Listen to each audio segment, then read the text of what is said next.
This is after you've told me that you had a spinal injury and were near death. Bible as a way to teach marketing to people. God, please forgive them. They don't know what they are doing. You have to use your brain. I am graphic designer. I am admin. I'm also CEO. I'm also CFO. I'm everything in my business. We are all inherently lazy. Either you learn or you earn. Spirituality for prosperity. It sounds like a life well lived. Business principles are the same. What according to you are the basic principles of running a business? The world is little better because you were on this earth. My guest today is Sue Patz, founder of New Beginning.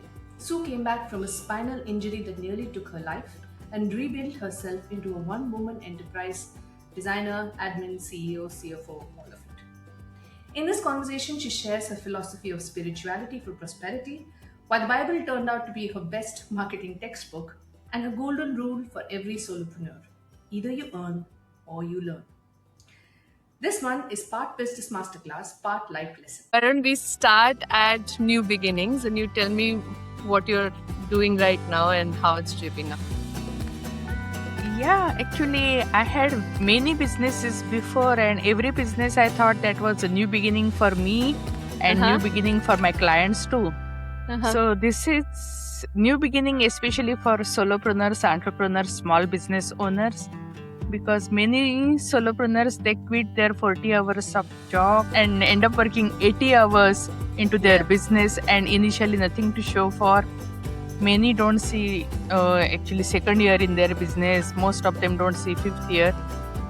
So I just wanted to create solutions so that they don't have to go through all the challenges and they can see the quick results. Nice. There is so much going on. I would love to unpack all of that one by one. But let's start with, you are in the US, I think. Bay Area of California. I have been in the US for more than 3 decades. I have been here for a long time. Yeah, I just got married and came here, and I have always been in California. And what was it like building a business in the US after getting married? Where did you come from in India? India, I actually was born and brought up in Mumbai. And I was actually totally anti-business when I was growing up because business owners in my family and my distant family, I saw them doing lots of unethical things. So I thought business owners means basically you have to do a lot of wrong things to make money. Whenever actually I got a proposal of a business owner, I said, no, I'm not going to marry a businessman.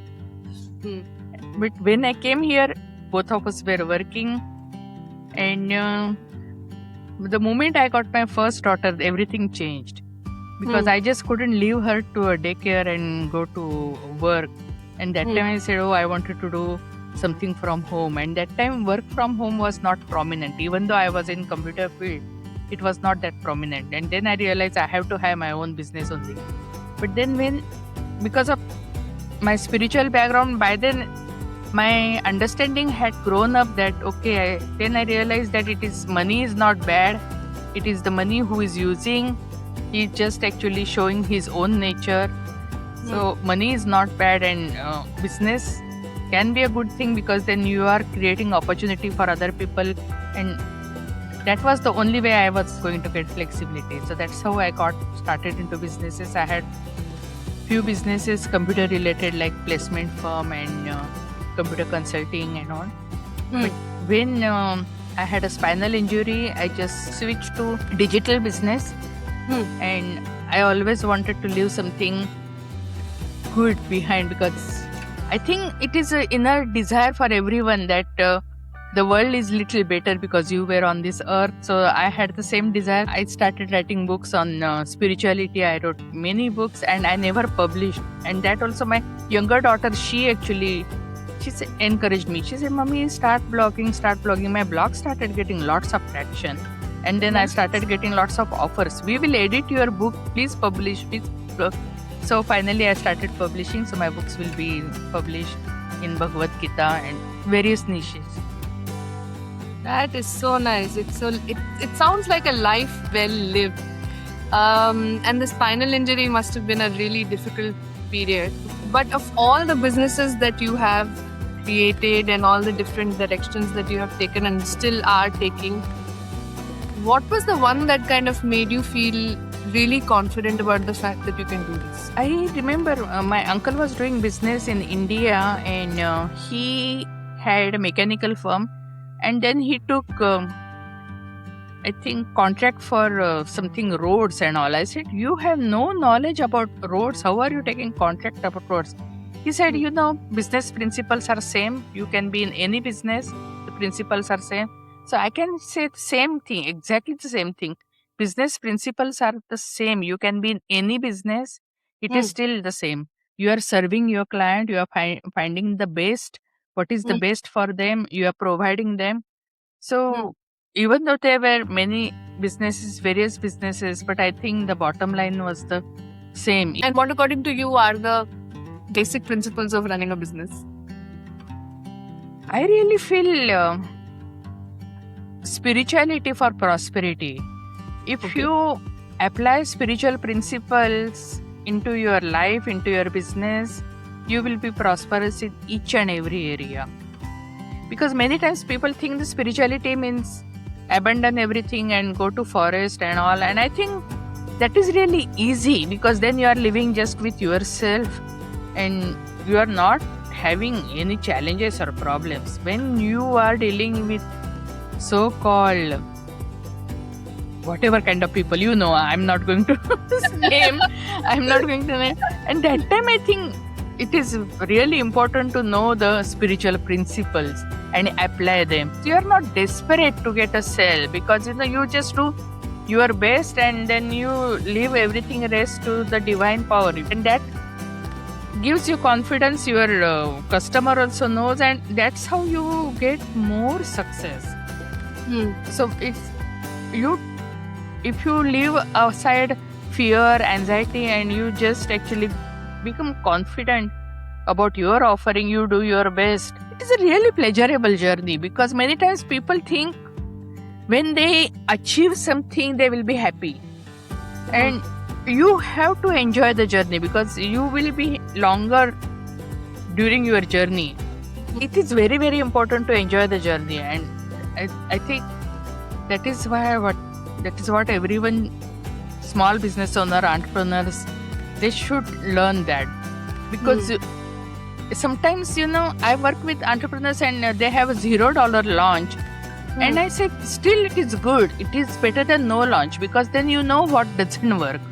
So that next time you will have a better strategy. So everything, either you learn or you earn. So both ways you are benefiting, right? That's a good line. Either you learn or you earn. Either ways, just go out and do what you're wanting to do. I love that line. And of course, I can see the Gita influence. I mean, in the words of Krishna, do your work, don't worry about the fruit. That's exactly what you're saying. Just keep doing and don't be worried about what the outcome is. When I was working with entrepreneurs, some entrepreneurs were spending like 6 months in creating lead magnet. And that is really means so much time wasted. That work can be done in like 60 minutes. If you're doing first time, maybe like a couple of hours. But 6 months, and some people, they're creating e-courses and they're still launching. For example, my husband's friend, both of us actually started digital business at the same time. He also started e-course, and every time we have a get together, I ask him, Ashwin, how far your e-course has come? He said it is coming up, and he's telling me that for the last 3-4 years. Oh, okay. Yeah, and I see that people are spending so much of time because they just want to be perfect. And I want to tell people, you cannot be perfect. As far as you are living human being, you cannot be perfect. My mentor always tells me the day you become perfect, God will call you. So as far as you are better today than yesterday, everything is fine. And people just go for perfection and then they never launch, they never do anything. And that really hurts me. So that's why my offers are created based on their challenges. So I have lead magnet. If someone wants, I can just create their lead magnet within 1 day so that they can immediately start running with it. And my membership also, I showed people how they can start making money within their 3 months. Because when I started digital business, I was told that you won't see any money for first 3 years. And I didn't like that. So that's why I created offers such that you can see the money within 3 months, even if you're starting from scratch with 0 subscribers. How long did So- it take you to see the money? Yeah, because then basically, first I will show them how they can create their subscriber list by sharing their lead magnets to the bundles and the summits. And this can be done for free. It's not necessarily you have to be paid to speak. It's not necessarily. And I have e-course where you can create your digital product for free, then you can launch it for free, market it for free. So all these things means you can get started, and once you have some money coming on cruise control, then you can explore some other areas. At a time, focus just one thing at a time. Don't scatter too much. I love your approach on it. And you're right to say that literally, if you want to create a lead magnet, it does not take you more than 60 minutes. And in the age of AI, it will probably not take you 60 minutes, right? Yeah. So in my mind, I think a majority of the people don't end up doing something simply because they are either afraid that it would fail or afraid that it'll become too much, and then they will have to do too much work, and then we are all inherently lazy and we don't really want to work. But You are absolutely right. Actually, there is a lot of work because as a solopreneur, you are wearing like 27 hats. And when I was a new solopreneur, what was happening, I would start my day with the things which I am doing comfortable. For example, I am artist at heart. I used to do lots of painting. So here, when I started my new business, I used to spend my days in just doing Canva images and templates and all. And at the end of the day, I had nothing to show for and then I realized, okay, I'm graphic designer, I'm admin, I'm also CEO, I'm also CFO, I'm everything in my business. And if I'm spending my whole day just doing graphic design, so I never wore my CEO hat. So how I'm going to make CEO kind of money? absolutely. Then I just started realizing that I started making my to-do list. Out of that, I started prioritizing top 3, which are CEO level tasks.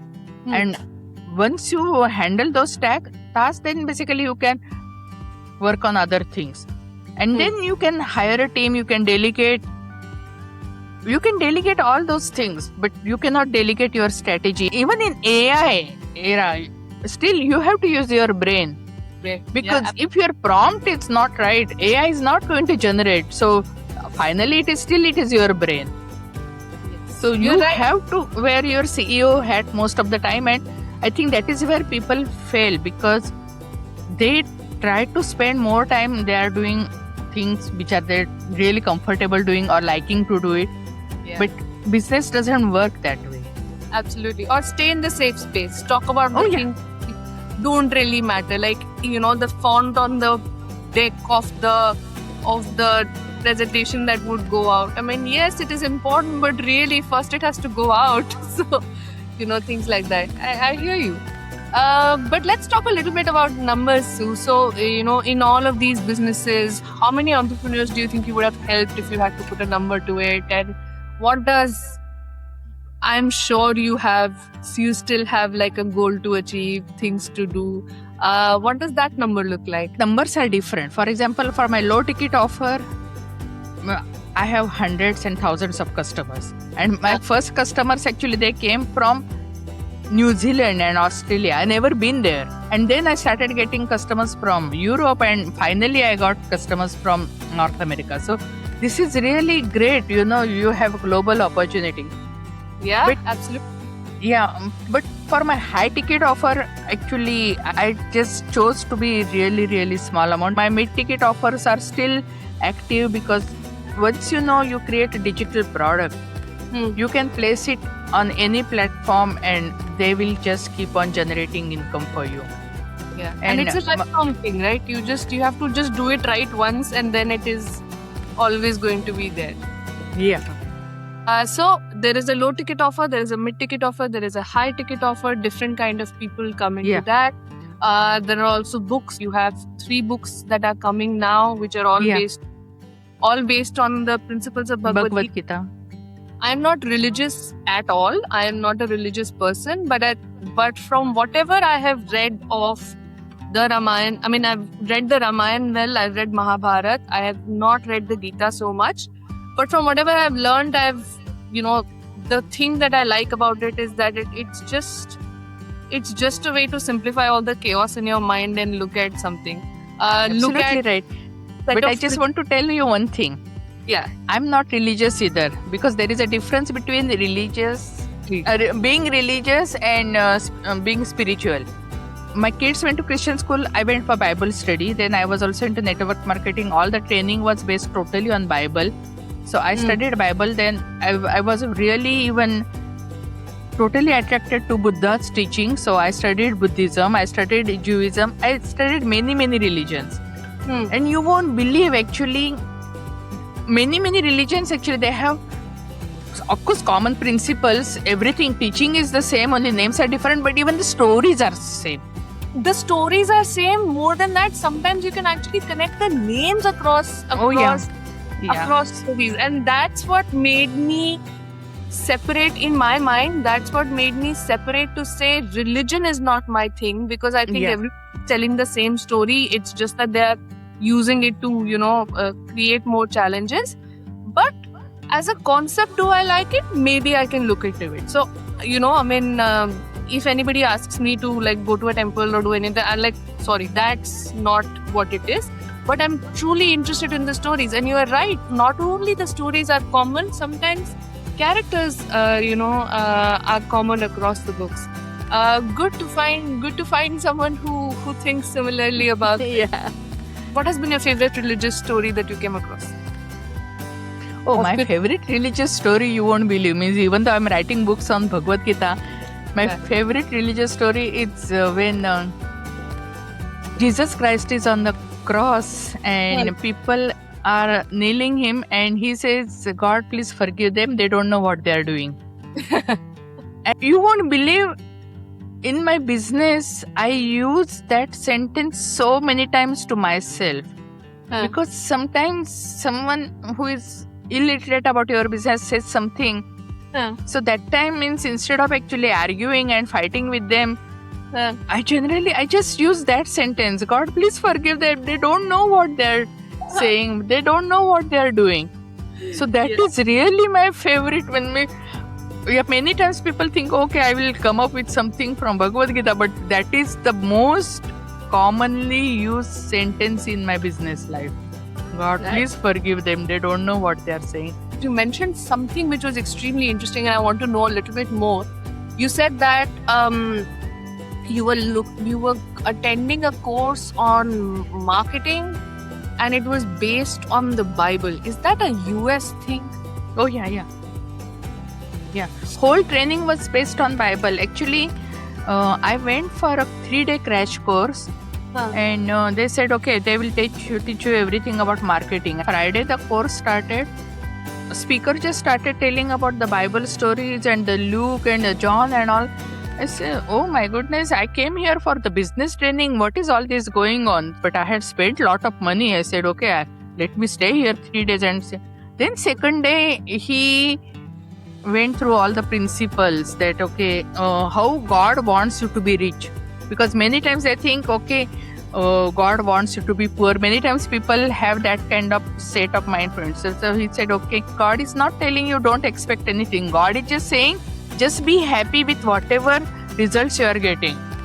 Find something good in everything. That is what God is telling. God is not telling that don't expect anything. God is saying whatever results you get, those are not in your hand. You do your best and then leave everything rest to me. That is what God is saying. So even in Bible, there are stories like that.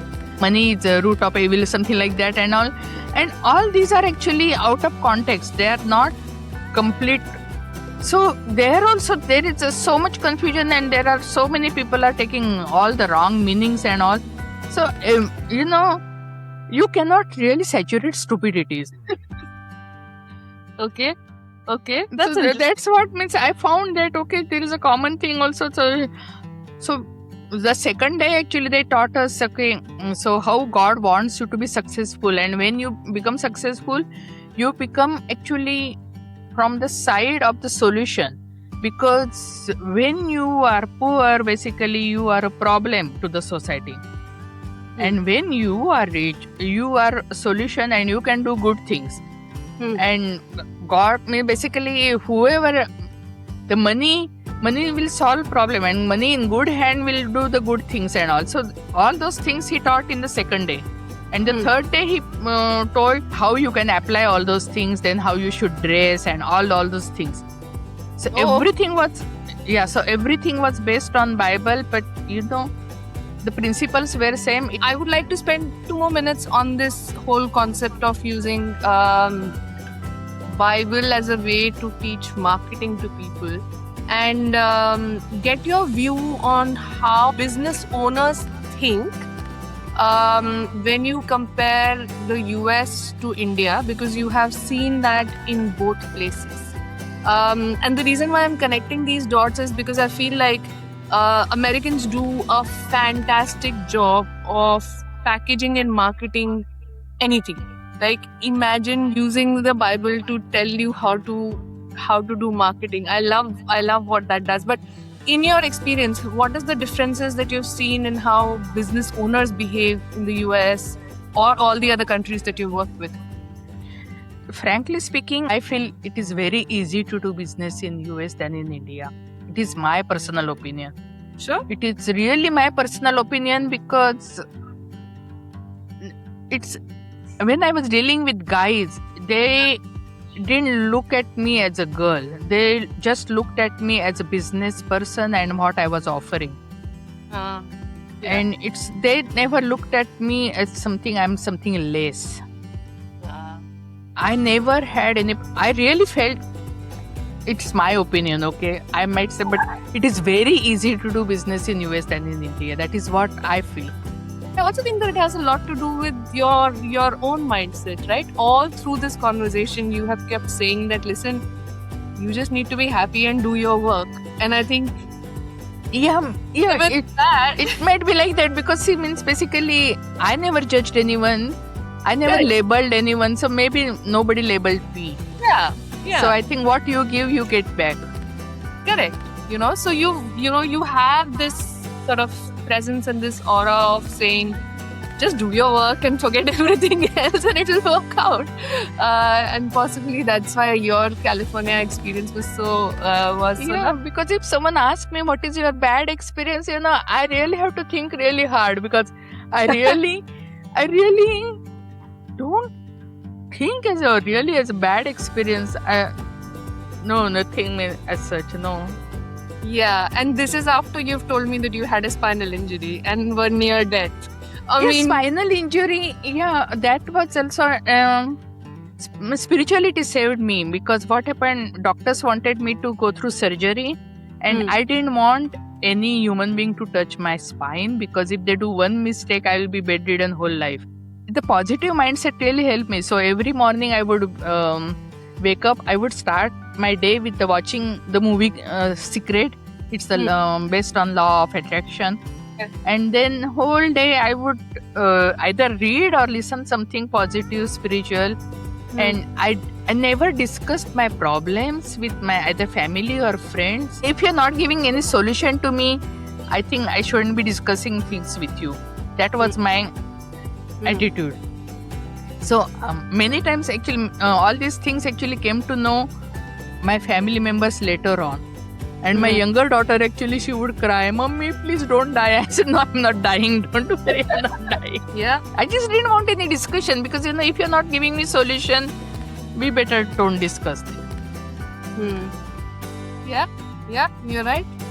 It is not going to help anyone. And I think the one thing that I'm definitely taking away from this conversation is the bright shine of positivity that you are. I mean, just to say that keep doing your thing, something will happen. And I truly felt in this conversation that you live the spirituality and the principles of Gita like that you so admire. I would love to sort of pause here and give you an opportunity to share anything that you would like to share for whoever's listening. Wherever you want to go, just follow the mentor who has already been there. Walk through the minefield, just follow someone who has already gone through that. Everything will be okay.